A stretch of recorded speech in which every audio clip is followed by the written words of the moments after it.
Hola de nuevo, saludos hermanos y hermanas, cordialmente aquí una vez más con ustedes, agradecidos, saludándoles y esperando que se sientan igual de motivados, de animados para continuar estudiando juntos la escritura con este texto que dejamos el día de ayer a la mitad, de Primera de Pedro capítulo 5 versículo 10. Estábamos analizando aspectos muy teológicos definitivamente porque tienen que ver con la esencia de Dios. Estuvimos hablando tanto de gracia como de gloria, los cuales pues nosotros somos partícipes y disfrutamos y de verdad podemos deleitarnos en ello, de esta gloria eterna en la que somos partícipes y que de verdad es fundamental que esto no solo lo sepamos, sino que lo procesemos, lo interioricemos para que nos impulse en el día a día. Vamos a continuar entonces desde ahí. Vamos a retomar aquí el texto. Estamos entonces, Primera de Pedro capítulo 5 versículo 10. Entonces ayer ya analizamos esta primera frase, ¿verdad? El Dios de toda gracia que nos llamó a su gloria eterna en Jesucristo. Retomamos entonces aquí, como decíamos ayer, no olvidemos que hay un propósito. Hay un propósito para el sufrimiento. No era el propósito original de Dios, pero Él va a utilizar lo que ocurre, porque al final de cuentas nunca se le ha salido nada de las manos. Ya sabía lo que iba a ocurrir y por tanto ha contemplado que por medio del sufrimiento va a cumplir su propósito en nosotros. Y es un propósito que, pues, ninguno de nosotros por nuestra cuenta jamás podríamos alcanzar.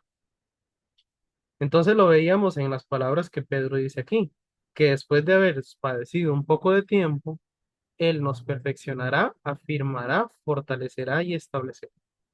Vean que aquí hay un detalle importante porque vean que la Reina Valera del 60 lo dice como en términos de que en algún momento Él nos va a perfeccionar, nos va a afirmar, fortalecer y establecer. Pero si vemos la misma Reina Valera, pero en contemporánea, lo da como una certeza. Los perfeccionará, afirmará, fortalecerá y establecerá después de un breve sufrimiento. Ven por qué es bueno también esto, digamos, de ver otras versiones, porque vean que incluso la misma Reina Valera contemporánea, los mismos de la casa editorial que sacaron la versión del 60, consideraron que ya de acuerdo con todos los demás estudios que se han hecho, el análisis del idioma y también los más recientes pergaminos y escritos que se han encontrado acerca de, en cuanto a la escritura, esta es una mejor forma de decirlo, una forma más adecuada al idioma griego original. Vean que aquí lo dice más como una certeza. De hecho, veámoslo en otras versiones para hacer el mismo análisis. Dice la nueva traducción viviente, después de que hayan sufrido un poco de tiempo, vean una vez más como lo dice con certeza. Él los va a restaurar, los va a sostener, los fortalecerá y los afirmará sobre un fundamento sólido. ¿Lo ven? No es que quizás después de un sufrimiento él haga eso, no, es una certeza.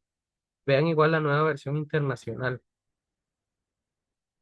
Los restaurará, los hará fuertes, firmes, estables, después de que hayan sufrido un poco de tiempo. Así que ese detalle también creo que es muy relevante, ¿verdad? Porque aquí en la Reina Valera del 60 se presta como que si fuera un deseo de Pedro, como que si él le rogara, no, leámoslo, vean, dice que dice. Después de que hayáis pasado un poco de tiempo, Él mismo os perfeccione, afirme, fortalezca y establezca. Es como que Dios, como que Pedro estuviera deseando o pidiéndole a Dios que Él haga eso después de que hayan padecido. Pero estas versiones, todas ya versiones más recientes, lo dan no como un deseo de Pedro, sino que es una certeza de que Dios lo va a hacer. ¿Ok? Detalle importante que tiene que ver una vez más con un análisis más detallado de eh, el idioma original, que es el griego, ¿verdad? Ya hablando técnicamente, la palabra dice que es un aoristo activo optativo, tercera persona singular. ¿Qué quieren decir esos términos? Bueno, eh, de hecho, permítame, les voy a dar la explicación más técnica para decirles qué significa eso. La explicación así como más sencilla, pero es como la explicación técnica a la vez, es porque las traducciones modernas, todas estas, que no sean la Reina Valera del 60, se basan en manuscritos más antiguos, o más bien, no tan antiguos, es al revés, que los manuscritos en los que se basó la versión del 60. O sea, conforme ha pasado el tiempo y ha aumentado la investigación y se han encontrado manuscritos, eh, mm, o más bien mientras más se han encontrado manuscritos, se han encontrado manuscritos más antiguos que los que se usaron para traducir la Reina Valera del 60. Y al comparar los que ya estaban con los que se han ido encontrando, que son más antiguos, y por consiguiente, al ser más antiguos, son más cercanos a la versión original del texto, a la versión como la escribió Pedro, en esos manuscritos más antiguos que se han encontrado y que son confiables, la forma en que se expresa el griego, la forma de entender ese aoristo optativo, es más fiel traducirlo como una certeza que como una posibilidad.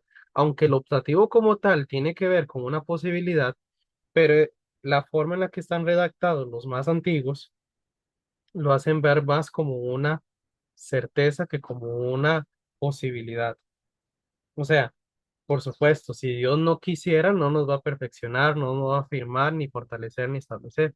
Pero de acuerdo a la forma en la que Pedro escribe, según esos manuscritos, pareciera que él lo dice más como más una certeza de que va a ocurrir a como un deseo. No sé si me voy a entender con la explicación y bueno, tal vez no la consideren tan necesaria, pero creo que es también importante como parte de cómo estudiamos la escritura y sobre todo pues cuando encontremos esa clase de variantes, porque como les dije en algún momento anteriormente, pues estamos hablando de que pues si hay distintas versiones, si hay distintas formas de traducir el texto, no es antojadizo. No es porque alguien diga, ah, yo voy a traducir el texto griego a mi manera. No, hay todo un proceso y hay toda una investigación detrás de ello. Entonces, eso por ahí para que lo tengamos como un dato importante, quizás para algunos sea más relevante para otros, pero es también me parece significativo. Bueno, volviendo entonces al texto. Después de que hayáis padecido un poco de tiempo, ya hablamos bastante de esto de padecer en nombre de Jesucristo, ¿verdad? Ya Pedro dijo, el que sufre por la corrupción y por la maldad, por su propia maldad, pues obviamente eso no es algo que Dios vaya a utilizar como sus propósitos. Pero el que sufre a causa de su fe en Cristo, el que sufre por el hecho de decidir que su vida no pertenece a este mundo, sino que le ha sido entregada a Cristo, hay un propósito en ello. Así como en síntesis estas palabras, podríamos decir que estas cuatro palabras, perfeccione, afirme, fortalezca y establezca, si lo notan así por encima, todas tienen que ver con estabilidad. De hecho, no sé si les suena un poco, sobre todo los hermanos que tienen experiencia en construcción, no sé si les suena mucho como al proceso de hacer que una edificación, una casa, un edificio, lo que sea, esté estable, esté sólido. De hecho, por ahí creo que fue, no sé si fue la versión, una versión internacional, lo hace ver más claro. Cuando dice, los restaurará, los hará fuertes, firmes y estables. Ven, son palabras que podríamos utilizar para hablar de un edificio recién construido y que, por ejemplo, viene un temblor y los que lo construyeron dicen, ah, eso va a aguantar, ese edificio no se va a caer porque es fuerte, es firme, es estable. Ahora, de hecho, según esta nueva versión internacional, es interesante notar que primero habla de restaurar. Es como que fuera un edificio que ya estaba, se le hizo un proceso de restauración y después del proceso de restauración, ahora es fuerte, es firme y es estable. Ven, la palabra restaurar no tiene que ver con un crear de cero, sino tiene que ver con algo que ya estaba y cambiar su estabilidad, darle estabilidad y firmeza. Veamos otra versión, a ver si lo ponen algo diferente.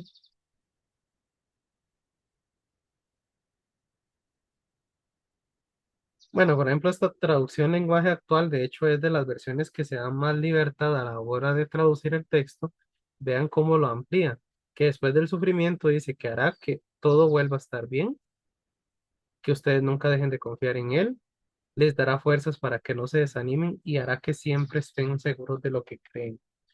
Esta versión ya lo hace un poco más pastoral, ya lo hace como más directo, digamos que de un solo nos está dando la aplicación de lo que pretenden decir estas palabras que utiliza Pedro, que confiemos, que todo vuelva a estar bien, por supuesto desde la perspectiva de Dios, que no nos desanimemos y que estemos seguros de lo que creemos. Ven, digamos que esto es como la última parte de este estudio, ¿verdad? Porque primero queremos analizar las palabras, pero vean que si, por ejemplo, quieren comparar con una versión que quiere hacerlo como más directo, pues pueden utilizar, por ejemplo, esta es la traducción lenguaje actual. Volviendo entonces a los términos, perfeccione, tiene que ver en la otra versión, decía con restaurar, ve que, porque dice que en el griego la palabra es catartizo, que significa arreglar, remendar, restaurar, completar o perfeccionar. Ven qué importante porque cuando hablamos de la palabra perfecto, perfección en el Nuevo Testamento, en el griego, nosotros en el español típicamente decimos es que alguien es perfecto o se cree perfecto porque no tiene ni la más mínima imperfección, no tiene defecto. Pero perfección en el griego tiene que ver más con algo que ya está completo, algo maduro, algo que está pleno. Entonces, viéndolo así, cuando Jesús dice, sed perfectos como vuestro Padre es perfecto, ya no se ve como algo así que uno dice, no, hombre, ¿cómo voy a ser yo perfecto como Dios? Y perfecto, solo Él es sin tacha y sin mancha. Pero si hablamos de ser maduros, completos, plenos, es algo a lo que sí podemos aspirar, podemos sentirnos completos en Cristo, podemos sentir que nada nos falta. Claro, no es tan fácil porque estamos pues siempre tentados por medio de todo lo que nos rodea y los hábitos que tenemos de creer que lo que nos hace completos es tener un trabajo, tener una pareja, tener un futuro estable, pero en Cristo ya estamos completos, ¿verdad? Como lo testigua también la misma escritura. Entonces eso tiene que ver con la palabra catartizo, completar, perfeccionar. Entonces, ¿qué va a hacer Dios después de un poco de tiempo de sufrimiento? Va a hacernos completos, va a hacernos plenos, va a hacernos maduros, como ya hemos comparado con Santiago 1, ¿verdad? Que sintamos gozo cuando nos hallamos en diversas pruebas, sabiendo que la prueba de nuestra fe produce, él dice paciencia, ¿verdad? Esa palabra que se traduce como paciencia también tiene que ver con, con perseverancia, con constancia, que podemos relacionarlo con esto, ¿verdad? Estar completo. La otra palabra es afirme. Afirmar tiene que ver con fortalecer. Vean qué significativa esta palabra. Fijar. Afirmar tiene que ver con fijar. Es como poner una base para que se mantenga fijo. Es la función, por ejemplo, de la piedra angular, según lo que utiliza el Nuevo Testamento, la forma en la que se edificaban las construcciones.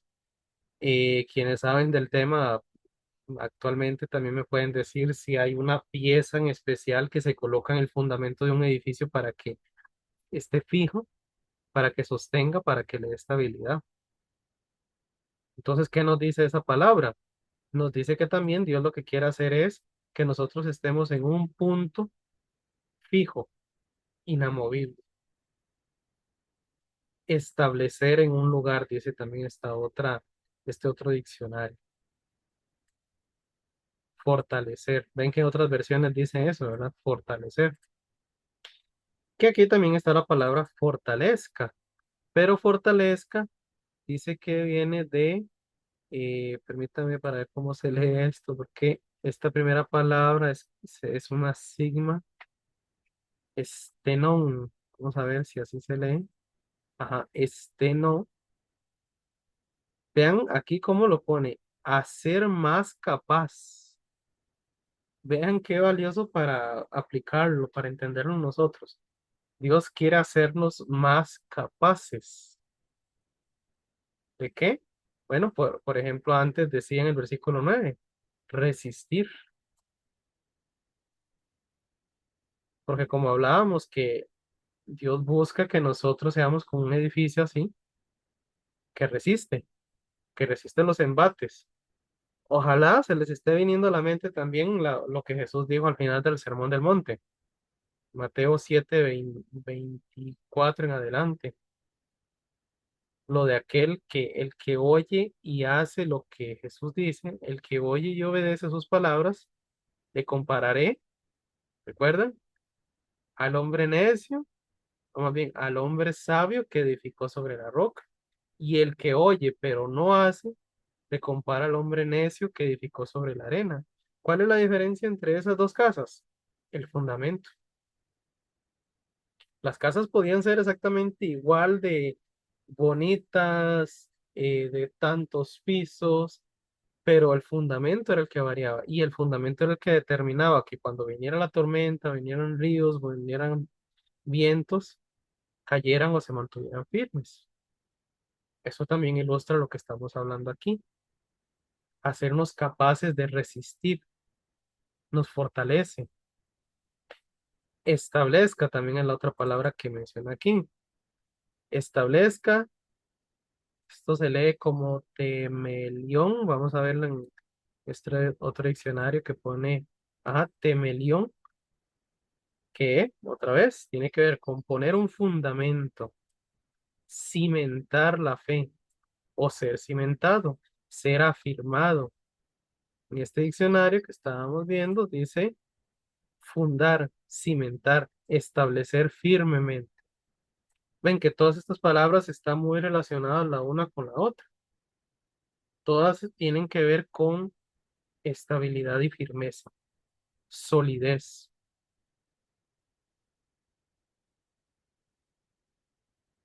Ahora, es interesante aquí que notemos el ciclo, porque nos dice Pedro que después de haber padecido un poco de tiempo, ese periodo de ese tiempo en el cual sufrimos, Dios lo va a utilizar con certeza para hacernos estables, para hacernos sólidos, para hacernos firmes. ¿Y para qué necesitamos esa firmeza? Para que cuando vuelvan a venir las tormentas, los vientos, la lluvia, nos mantengamos. Y como va a volver a pasar ese sufrimiento, entonces, ¿qué hace? Fortalece más el cimiento. O sea, lo que nosotros tenemos que ver es que el sufrimiento, el dolor y especialmente lo que tiene que ver por ser hijos de Dios, es un ciclo ¿sí? Es como una espiral, no es un círculo, es una espiral, porque empezamos desde un punto en el cual somos los más endebles, somos los más débiles, viene un sufrimiento, nos fortalece y ya estamos un poquito más estables. Viene otro sufrimiento, nos fortalece y nos hace más estable. Y ahí va subiendo la espiral. Y conforme vamos en esa espiral de sufrimiento y fortalecimiento, perfeccionamiento, vamos creciendo en esa estabilidad, en esa madurez, en esa firmeza.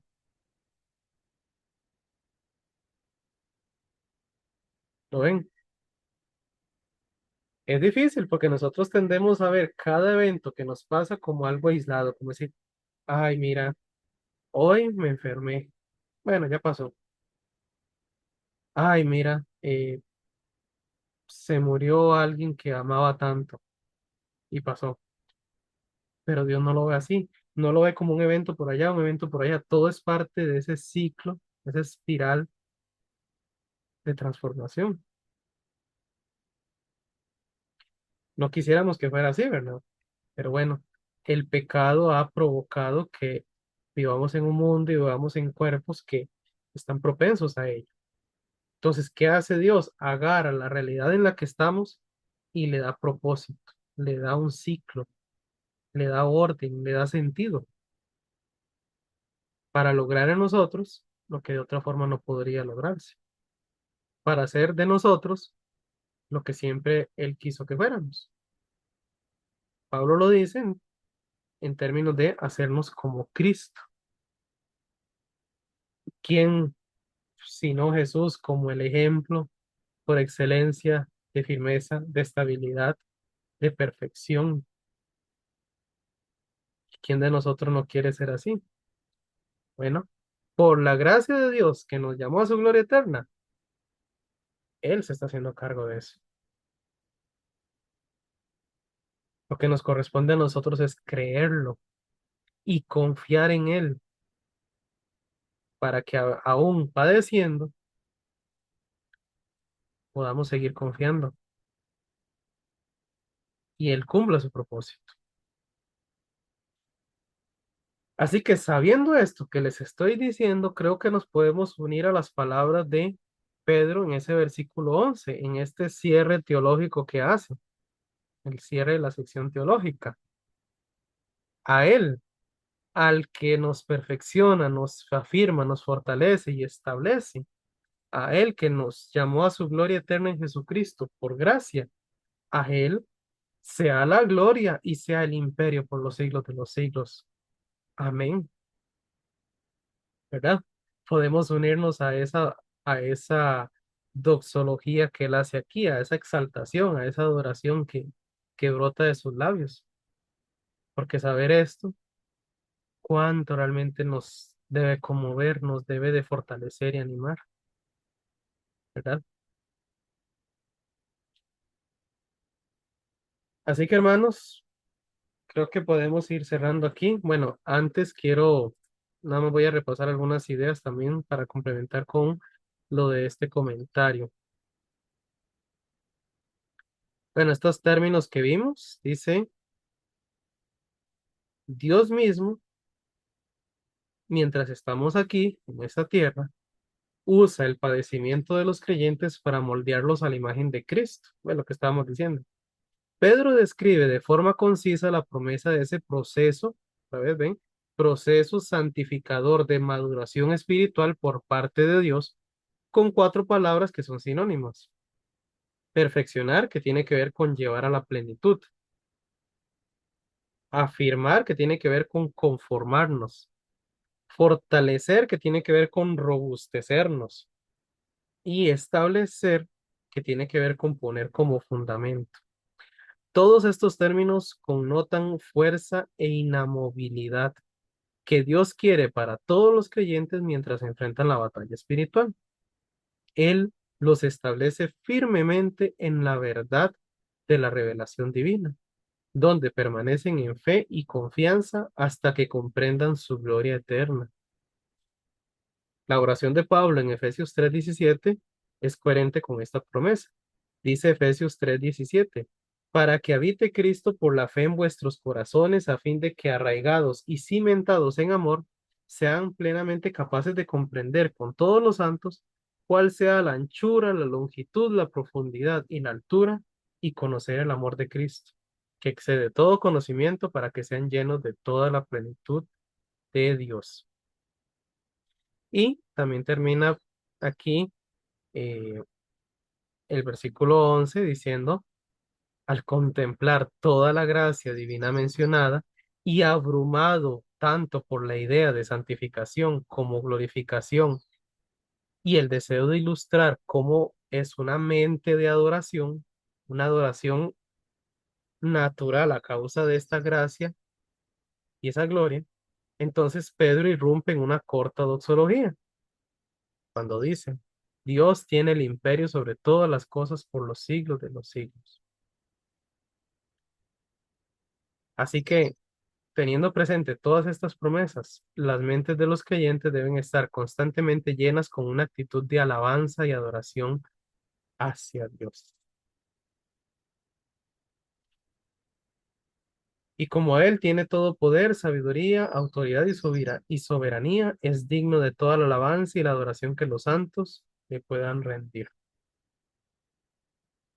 Amén. ¿Cierto? Nos unimos a ese amén. Bueno, con eso entonces concluimos esta lección de hoy, esperando que pues también sea motivo para todos nosotros de esa profunda alegría, ese gozo, ese regocijo y que definitivamente nos sintamos motivados a alabar a nuestro Señor. Oramos.